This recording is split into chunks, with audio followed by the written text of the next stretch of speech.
संपत्ति रखने का अधिकार, समानता का अधिकार, बाबा साहब ने ये हमारे लोगों के जो अधिकार थे उनको मौलिक अधिकारों में डाल करके हम लोगों को यहाँ तक पहुँचाया। आज 75 वर्ष हुए हैं,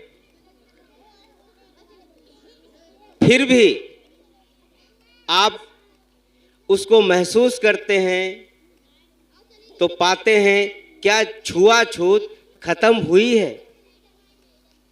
क्या हम लोगों को जिस तरीके की शिक्षा मिलना चाहिए क्या मिल रही है?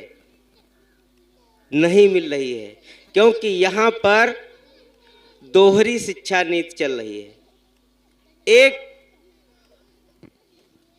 वो विद्यालय बने हुए हैं जहाँ पर हम लोगों को फीस भर पाना ही मुश्किल है, और एक वो स्थान है जहाँ पर शिक्षा के नाम पर सिर्फ खिलवाड़ हो रहा है। आपको शरीर को जीने के लिए अन्न मिला, पानी मिला, हमारी माताओं बहनों को तन ढकने के लिए उन्हें कपड़े मिले, हमारे पुरखों को यथोचित समाज में सम्मान मिला, नौजवानों को शिक्षा मिल पाई। हमें गैर बराबरी का जो एक माहौल था पूरे देश में कि अगर असरफी लाल जी खड़े हैं, ये आईएएस बन के आएंगे, ये डीएम तो कहे जाएंगे लेकिन ये अछूत के अछूत और नीच के नीच रहेंगे। साथियों, ऐसी व्यवस्था से संविधान ने हमें मुक्त करा दिया था। तथागत बुद्ध भारत की विरासत हैं, भारत के प्राणवायु हैं। यदि तथागत के बुद्ध को, धम्म को ना अपनाया गया तो दुनिया की कोई ताकत भारत के इस जाति व्यवस्था में, वर्ण व्यवस्था का शिकार समाज को एकजुट कर सके, इन्हें सही लीक दे सके, एक दूसरे से खान मार खून काट से बचा सके, सिर्फ और सिर्फ आपके पास तथागत बुद्ध का धम्म है। अब बात आती है कि तथागत बुद्ध का धम्म तो हमारे यहाँ की विरासत है, भारत की विरासत है, यहाँ के कण कण में है। जितना आसानी से बाबा साहब ने उसे शिक्षा का मार्ग अपना करके उसे हमें दिलाया। साथियों, आज 26 जनवरी गणतंत्र दिवस सिर्फ इसलिए ही नहीं मनाया जाना चाहिए।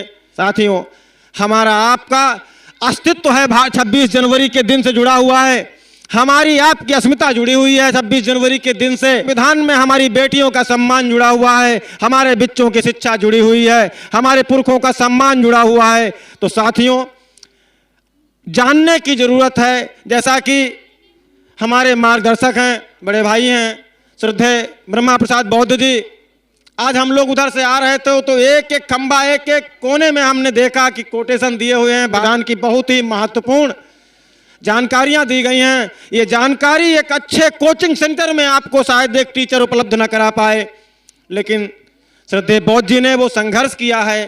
शायद इनकी पीड़ा निश्चित है, उस समय दौर में इनकी पीड़ा रही होगी, इन्होंने उस चीज को महसूस किया होगा। इन्होंने अपना सर्वस्व न्यौछावर करके हम युवा लोगों को मार्गदर्शन देते हुए आज इस प्रकार के आयोजन करके समाज में लोगों के बीच जागरूकता का भाव पैदा करते हैं, लोगों में वो चीज पहुंचाने का बहुत ही प्रयास कर रहे हैं।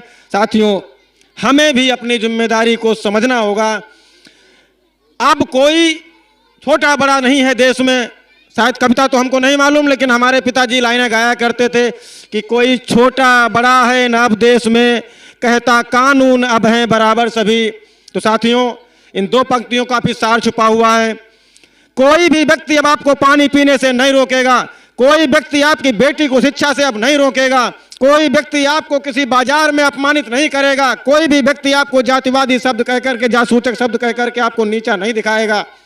ऐसी व्यवस्था संविधान में बाबा साहब डॉक्टर बी आर अम्बेडकर ने कर दी थी।